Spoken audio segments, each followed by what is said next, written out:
Good day, world. In today's video, we are going to be looking at collinear vectors, and we are going to go as far as finding the resultant for collinear vectors. But the word collinear, it's not the first time that we are hearing about it. Does the word collinear ring a bell? Oh, yes, it does. It rings a bell from mathematics, because in mathematics, that's where we talk about collinear points. When we talk about collinear points in mathematics, they were defined as points which lie on the same straight line. So similarly, in physical sciences, when we talk about collinear vectors, we are talking about vectors that lie on the same straight line. So I'm going to say that these are vectors that lie on the same straight line. For exam purposes, you will not be asked to define collinear vectors. The explanation just simply helps you to identify collinear vectors. Let us take a previous example that we had. If we were to look at these vectors over here, f1 and f2. If we look at f1 and f2, they are vectors along the horizontal line. They are horizontal forces. They lie along the horizontal line. Because they lie along the same straight line, which is the horizontal line, f1 and f2, they are collinear vectors. Now let us come to the second one, which is the 5 Newton as well as 4 Newton. Can you classify these vectors as collinear vectors? The answer is yes, because if we look at these vectors, all of these vectors, they lie along the same vertical line. Therefore, they are collinear vectors. Now let us take some examples. In each of the following diagrams, we are going to identify whether the pair of vectors are collinear or not collinear. If they're not collinear, we can call them non-collinear vectors. Let us look at A and B. If we look at the vectors A and B, A is along the vertical line. If we look at B, B is along the horizontal line. From mathematics, we call the vertical line the y-axis. The horizontal in mathematics, we normally refer to it as the x-axis. So A is along the y, B is along the x. So they are not along the same axis. Therefore, A and B are not collinear vectors. They are non-collinear vectors. Let us look at B. You can try out the set, the remaining set for yourself. Feel free to pause the video and try them out for yourself. So if we look at the vector C is along the y line, the vertical line, the y-axis. If we look at D, the same thing applies to D. D is still along the vertical line. So these are along the same vertical line. Therefore, C and D, they are collinear vectors. So a tick means they are collinear vectors, and then a cross would mean they are not. And then when we get to D and E, let us first look at E. E is a vector which lies along some diagonal line, but the same thing applies to F. It is along a diagonal line. Because they are along the same diagonal line, therefore E and F are collinear vectors. Let us look at the last pair. The last pair, we are looking at G. G lies along a diagonal line, And when we look at H lies along some other line. So this is the line where we find, I'm just going to call this axis, the axis G prime, and these ones, I'm just going to call them H prime. I can't call them x-axis and y-axis because we are used to those being along the vertical and the horizontal. Okay, so I'm just going to give those axes a name. So G is along this G prime line, and then the other one, H is along, oh no, I'm swapping them, sorry. G is along that line, which I called H, and then H is along that line, which I call small g. So these two vectors, they are not along the same straight line. Therefore, they are not collinear vectors. This is going to be so important to us because when we want to add vectors, the usual way we have been adding them using the algebraic method, it can only work provided that the vectors we are dealing with, they are collinear. If they are non-collinear, then we need to come up with other means to add the two vectors together. So when you add, you want to add collinear vectors together, step number one, you need to identify the vectors from the diagram which are collinear. And for you to get to that point where you determine whether they are collinear, you have to check along which line do I find these vectors. And then you're going to pick a positive direction for that particular line. And then you're going to sum forces along that particular line or axis. So over here, I'm going to be referring to axes. The vertical axes, I'm going to refer to them as the y-axis. Then the horizontal axes, I'm going to refer to them as the x-axis. So let us check which vectors are collinear vectors here. If you look at the 7 Newton, it is along the y-axis. If you look at the 5 Newton, it's still along the y-axis as well. So what it means is the 7 Newton and the 5 Newton, these are collinear vectors. When we look at the 10 Newton, it's along the x-axis. So when we look at the 10 and the 7, they are not collinear. But if we look at the 2 is along the x-axis. So these two vectors, they are both along the x-axis. So therefore, the 10 and the 2 Newton, they are collinear vectors. So we have vectors along the y-axis. We have sum forces along the x-axis. So step number 2, for each axis, we are going to pick a positive direction. So for the vertical direction, I'm going to take up as positive. And for the horizontal direction, I'm going to take right as positive. And when we want to add the vectors together, we need to first start by adding the collinear vectors. Remember, if you add 2 or more vectors together, you find what we call a resultant. And because over here, I have these 2 as my collinear vectors along the y direction. If I add them together, yes, I am going to get a resultant.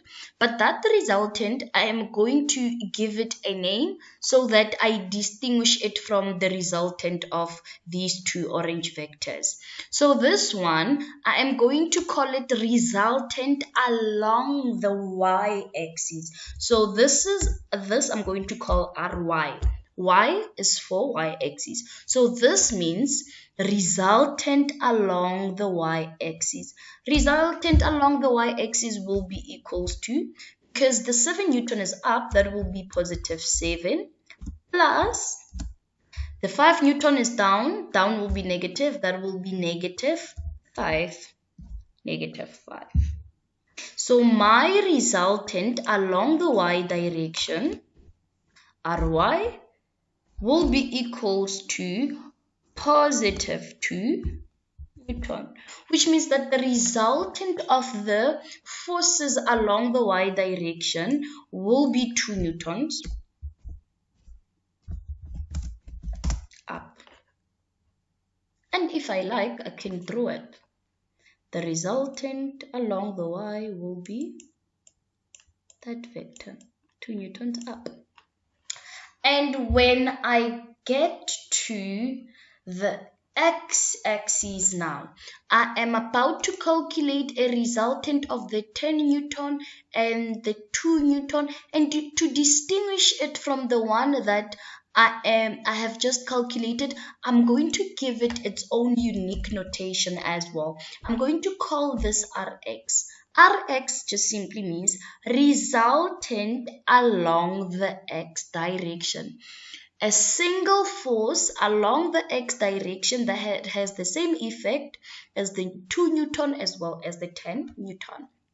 So that will be positive 2, because I took right as positive, plus left is going to be negative. So that will be negative 10. That vector is pointing towards the left. So if I add them together, I find that Rx is equals to negative 8 Newton. Remember, it does not matter which direction you take as positive. So your Rx will be equals to 8 Newton magnitude, and the direction will be left. And this is how you find the resultant of collinear vectors. So it means if I were to draw these resultants on a Cartesian plane, I have, let me just use different colors. For Ry, I'm going to use black.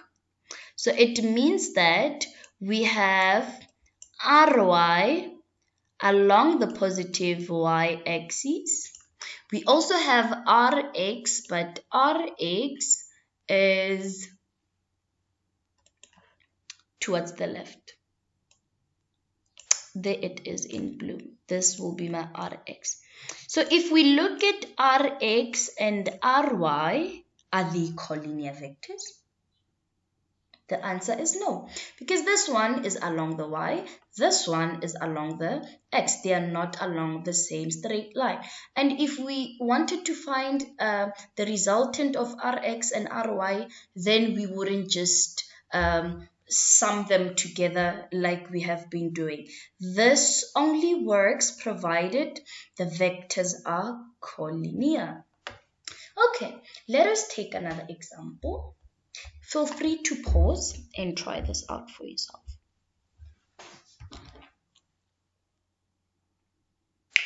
Okay, so from the diagram, step number 1, we need to identify the vectors that are collinear. So I'm seeing two directions here. I'm seeing the vertical direction as well as the horizontal direction. So I'm going to pick all the vectors along the vertical direction. Along the vertical direction, I have F4, I have F3, and F6. Because they are all along the vertical direction, all along the y-axis, it means that these which I have circled in green, these are collinear vectors. And the other ones, I have F3, which is along the horizontal axis, as well as F1 and F2. Because these ones in blue, they are all along the same horizontal line, then we say that F1, F2, F3, they are collinear. And if we want to add the normal way, we can only add the normal way taking into account the directions, the forces or vectors that are collinear. So over here, we are going to have two resultants, a resultant along the x and a resultant along the y. So this will be along the y. Along the y, we need a positive direction. So this time around, I'm just going to spice things up, and I'm going to take down as positive. And for the x-axis, I'm going to do the opposite of what we did earlier as well. I'm going to take the left as positive. So it means the resultant along the y will be positive 40. Okay, let me just start by writing the names of the vectors. Along the y direction, we have f4, we have f3, we also have f6. Remember, when you find the resultant, this is the sum of. It does not matter how many forces you are having, you just take them along the particular direction, sum them together. So that will be Ry equals to, let us look at f4. f4 is 40 newtons up.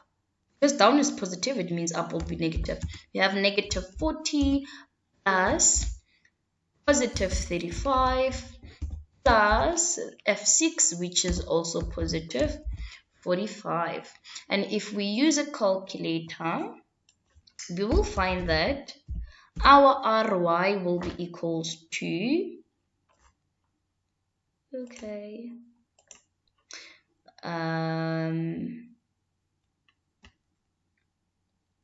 that one and that one. We're going to have positive 40, and I stand to be corrected because I'm not using a calculator. So that will be positive 40 newton. But the positive means down. So it means if I were to draw Ry looks something like that, with a magnitude of 40 newton. Now let us get to the resultant along the x. Along the x, we have, I took left as positive, so we have f3 plus f2 plus f1. Let us look at our f3. We are going to have positive 30 plus, let us look at f1. f1 will be negative 40, and we will also have negative 50. Okay, so this tells us that we're going to have positive 30 plus negative 40, that is negative 10, plus negative 50, that will be negative 60. So Rx will be equals to negative 60 newton. The negative is for direction, so it means that our Rx is 60 newtons towards the right. So we can also draw it if we like. This is our Rx. So if we can draw these vectors together on one Cartesian plane, then it means we are having Ry. We're just going to draw them tail to head for argument's sake. Remember, when we draw vectors tail to head, we start with the tail all the way to the head. From the head, we start with the tail of the second vector, and we end up with the head. So that will be Rx over there. Are these collinear? No, they are not collinear vectors. Now, the last thing I want us to do for today, I want us to add non-collinear vectors, because over here we have drawn Rx and Ry, and we have seen that Rx for this case and Ry, and the same applies to the initial case, they are not along the same straight line. They are not collinear. So the question is, how would we then add Ry and Rx? Step number one is what we have been doing. So you look at the directions you're having. You look at the y direction as well as the x direction, x-axis, y-axis. You're going to add the vectors along the x direction and find Rx. And then you're going to sum forces along the y direction and find Ry. Once you are done calculating Rx and Ry, you are going to draw Rx and Ry using the tail to head method. And once you are done drawing the Rx and the Ry, you are going to include the resultant from the sketch. Remember, when you draw the resultant, it's from the tail of the first vector drawn to the head of the last vector that you drew. And then you're going to look at your sketch and come up with mathematical ways to find the resultant of Rx and Ry. So let us take a quick example. Let us take these two vectors, f1 and f2.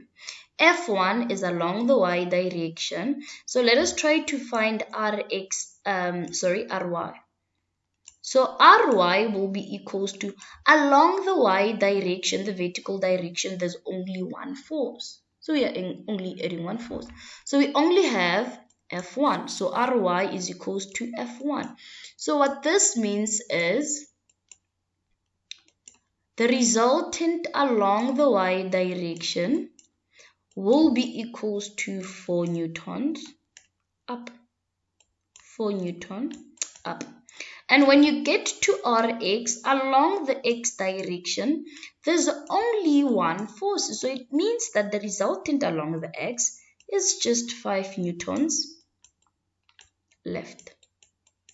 Okay, so step number 1 says, add the vectors along respective directions. We are done. Draw the resultant vectors along the specific direction. So it means Ry looks something like this. It is up. Oof. Let me try again. This is Ry and this is Rx. So we are going to draw them using tail to head method according to step number 3. So you have your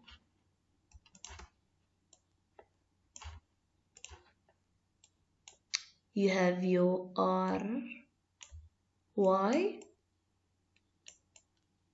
You also have Rx, so it's from tail to head. From the head, I start with the tail of the next vector, which is Rx. So that will be Rx. This is Rx.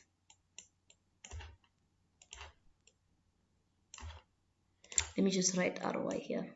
Ry.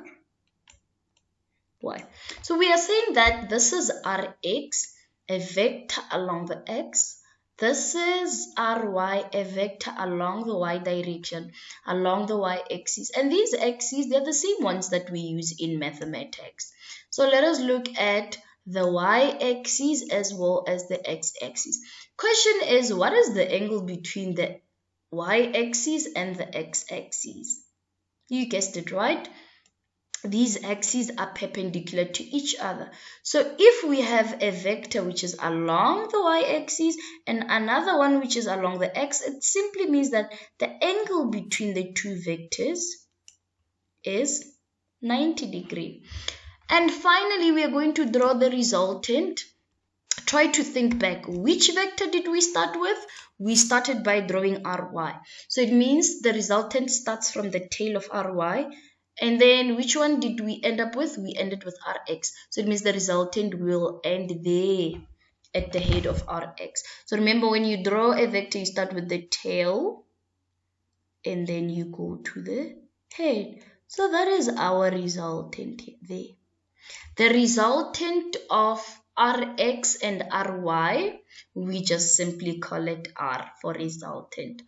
Okay, so if we look at this vector diagram, we are actually having a triangle and a specific type. We are having a right-angled triangle. The question is, what is the length of this side of the right-angled triangle?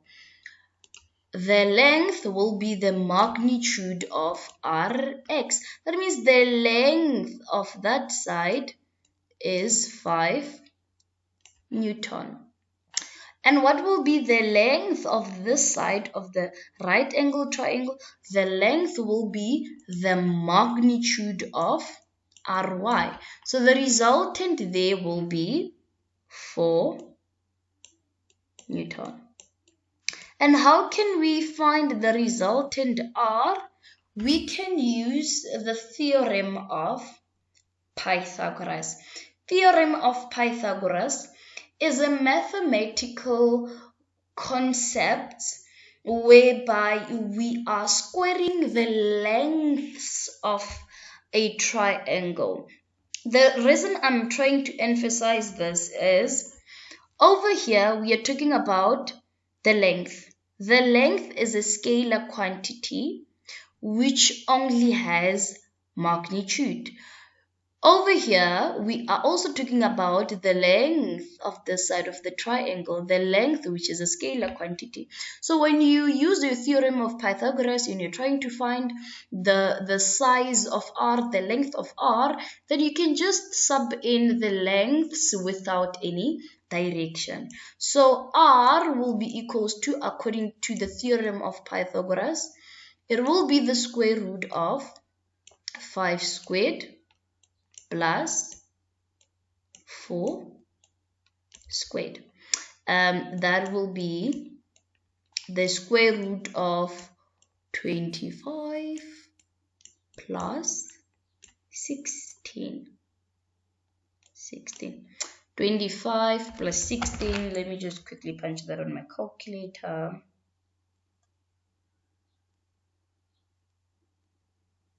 25 plus 16, that gives me the square root of 41.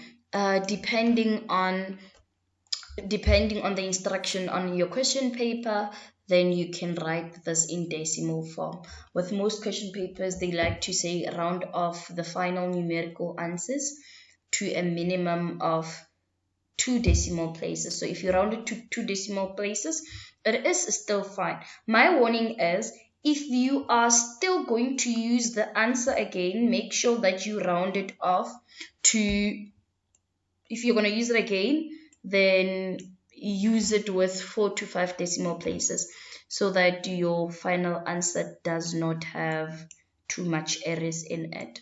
So to 2 decimal places, that will be 6,40 Newton. And that is how we find the resultant of non-collinear vectors which are perpendicular to each other. Remember step number 1, find Rx and Ry. Draw them. Step number 3, draw them using tail to head and include the resultant on the sketch. And then the last step, step number 4, is actually using theorem of Pythagoras to find the magnitude of the resultant. So by doing this, we are only finding the magnitude of the resultant. It does not give us any direction. We are going to look at magnitude of, my apologies, we're going to look at finding direction of the resultant force in the next video. So if you like, you can take this example again and try to find the magnitude of the resultant of Rx as well as Ry. Okay, until we meet again, enjoy your day. Thank you.